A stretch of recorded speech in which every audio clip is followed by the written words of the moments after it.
Our family sold almost everything, including our house in the city, to start a farm in the country. Join us as we share with you our adventures, while we discuss farming, fitness, and everything in between. And don't forget, we live in a yurt too. We are Farm Fit. Recently, there have been a number of outbreaks of E. coli due to contaminated lettuce. And E. coli can be spread in a number of different ways.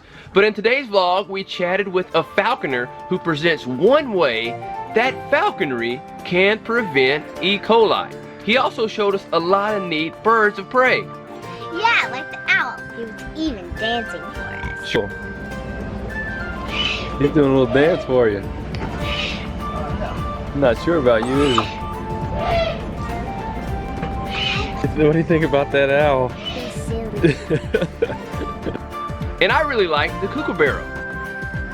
What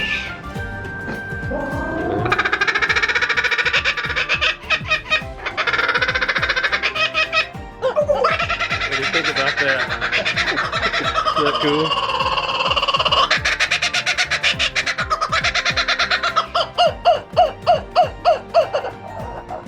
And these falconers take really good care of these birds, and it's said that a good man takes care of his animal.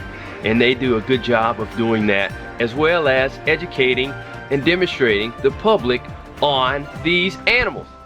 All right, so we always get asked what's like prepping or getting ready for the shows with all the birds, what happens backstage. I'm going to give you a quick little insight of some of the things we do every morning. For starters, I have our little Falcon Vegas in here. And one of the first things we do every day with all of our birds is we actually have to weigh them. So by weighing them, we can essentially tell what their motivation is, meaning if they're going to be hungry and want to work for food, if they're too heavy, they're not going to be that interested. But also it's a good way to keep an idea of their general health, because if a bird starts to rapidly drop weight, there might be some sort of health issues.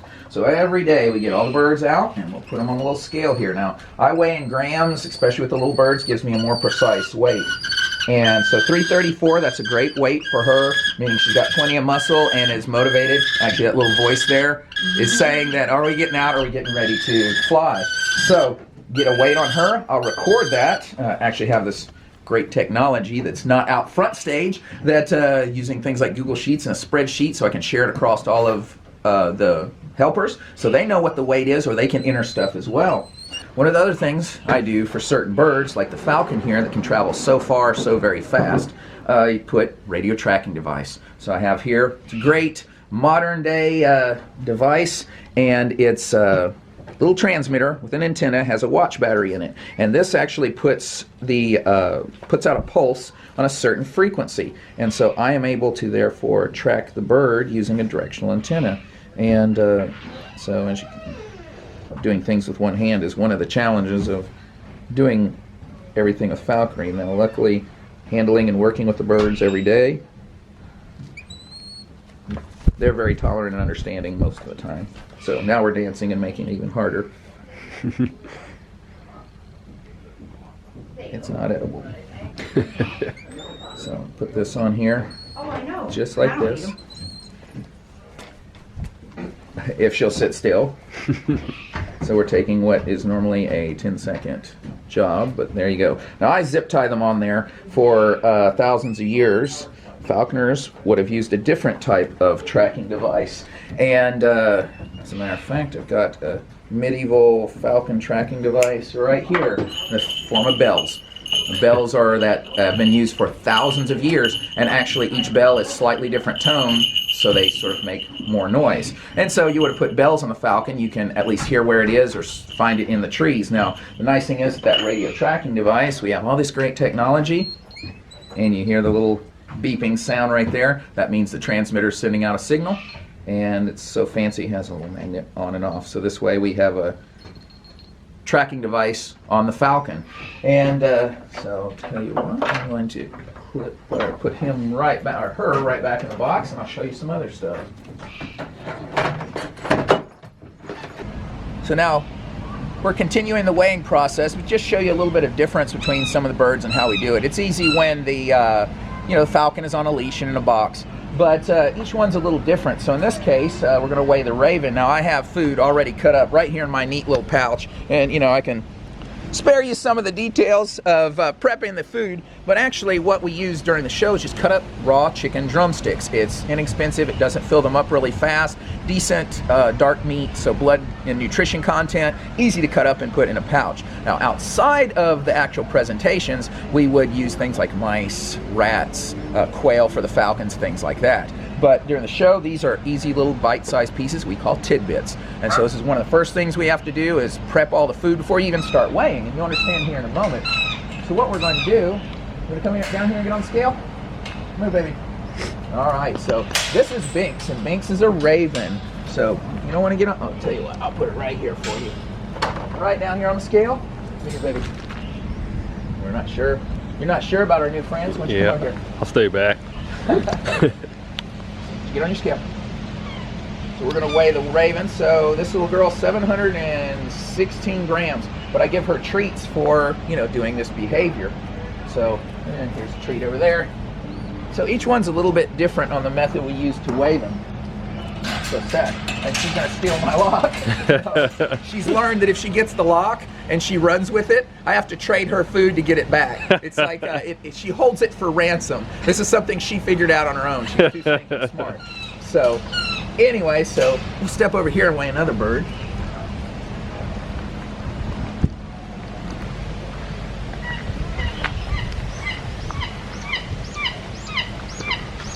So over here, this is a Harris hawk. This is one of the hawks we use for the shows. And while everyone thinks that it's all fun flying the birds and that sort of thing, that's just a small little portion. And just overnight, from the bird being in the dirt, rain, and everything else, we daily are changing water dishes, cleaning up after the birds, cleaning the crates, pressure washing, scrubbing, doing the water dishes or the food dishes and things like that. So there's a lot more that goes into the 30 minutes of fun that the guests get to see at a show. But it's all part of it and is just as much fun to me to maintain and take care of the birds. So I'll just set this right in here. And so Tango is about 12 years old now. The raven over there, let's see, he's 612 grams. So actually Tango here weighs the same amount, pretty close to that of the raven. Wow. Girl. So 616, so right at the same weight. All right, so I just wanted to show you a few of the tools and things we use for prepping our program. Now, the interesting part about everything you're about to see is that most of it has remained unchanged over about a 5,000 year time period. We know falconry's been around for at least 5,000 years because of artwork and painting on tomb walls and temples and that sort of thing. But there's also suggestions as far back as maybe 10,000 years. Now, the craziest part is we still use the same training, meaning positive reinforcement. As I mentioned, we're using our little food here as rewards for the birds, but even the equipment. And so just a quick rundown of some of the stuff we use. Now, the glove, obvious reasons. You're holding a big bird with powerful feet and claws. You can see how worn this is after jumping on it. Birds on my glove all of the time protects my hands. You can imagine your hands getting shredded. That's been used for quite some time. And the jesses, the little leather straps. So as a matter of fact, right here, I've got an anklet. This is what you would put around the bird's ankle. And the jess goes right through it so that then we can hold on to it. Made out of leather, same product that's been used for, again, thousands of years. And I mentioned earlier the tracking device. Well, for thousands of years would have used bells. Many falconers today still use bells on their birds because even if using our technology you can get reasonably close, this will let you pinpoint exactly where they are. And been used again thousands of years. Then we talked about the telemetry on the Falcon, the transmitter, and this is the receiver, some James Bond stuff right here because it actually is a directional antenna. And so that frequency tunes in there on those numbers, and if I am pointing in the correct direction, it gets louder, and so that way I can tell how far and what direction the bird is. And what's crazy is only in the past about 2 years has technology really taken leaps and bounds with transmitters that use GPS. So as a matter of fact, I can put this on a bird. It transmits GPS coordinates right back to this little box that talks to my iPad, and no kidding, I can look on a map on the iPad and know where the bird is. Wow, that's pretty neat. So, and I did say I weigh all the birds every day. Now, prior to that, are the use of scales. Like my scale here is just a digital scale on a milk crate, nothing fancy. But the falconers would actually have to do what we called feeling their keel. They would feel the breastbone of the bird, could tell how much muscle or how much fat might be there to get an idea. And I handle my birds so often I can actually pick one up and know if it's heavy or light just because I know what it should feel like on my hand. And then one big question we always get asked is, how do we transport all of these birds?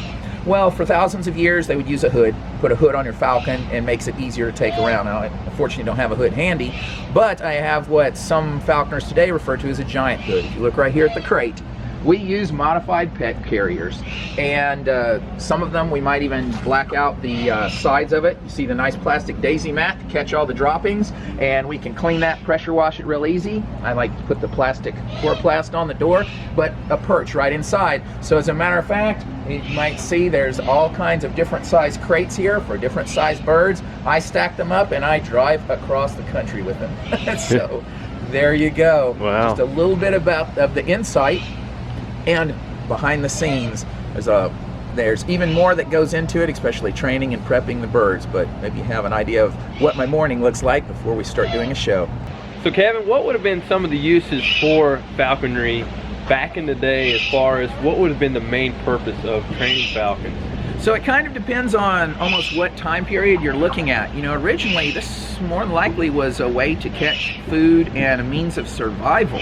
But as things changed and evolved in Europe, it became more of a pastime, a hobby, something that only the elite or the people that had money could really afford to do. The average person is probably busy trying to survive, while the nobility were the ones that had the castle and the money and the time to do that. So it actually became even a status symbol.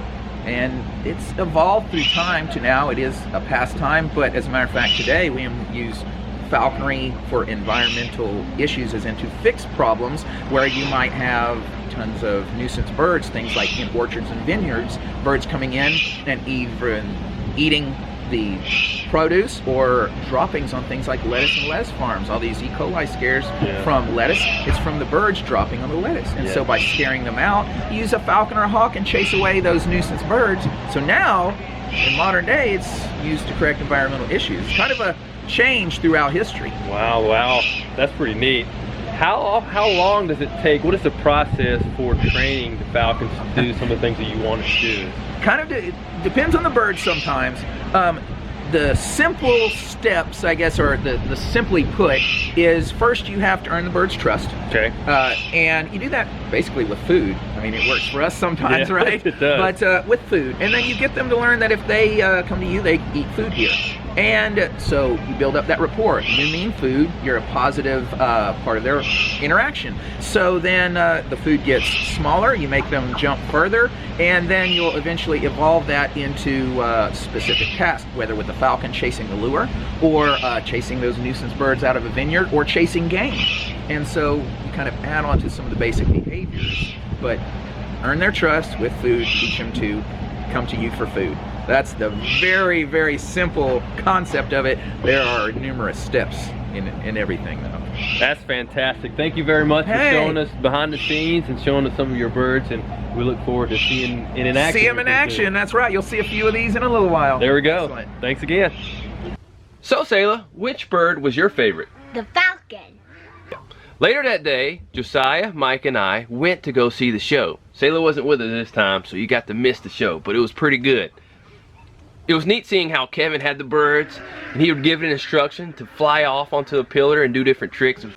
And we also got to see my favorite bird, once again, the kookaburra. As a kookaburra, this is the largest of the kingfishers. However, they are very different from most kingfishers for a few reasons. Normally, a kingfisher, it lives near water because it eats things like fish. Kookaburras, though, have adapted to a variety of environments by eating things like mice, snakes, lizards, large insects, anything at all they can grab with their beak and swallow down whole. However, it's not their eating habits that make them famous, it's their silly laughing call. There we go. Is that cool?